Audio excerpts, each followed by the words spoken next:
ഞങ്ങളോട് ക്ഷമിക്കണം, ഞങ്ങൾ വെറും ട്രെയിനികളല്ലേ. മതി, നിങ്ങളുടെ ഇവിടുത്തെ ട്രെയിനിങ് പീരീഡ് കഴിഞ്ഞിരിക്കുന്നു.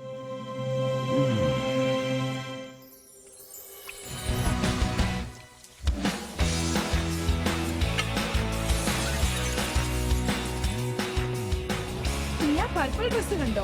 എനിക്ക് ഓറഞ്ചിൽ ഒരെണ്ണം ഉണ്ട്. ഞാൻ എന്റെ ഗേൾഫ്രണ്ടിന് അല്ല അമ്മയ്ക്ക് ഡ്രസ് നോക്കാം.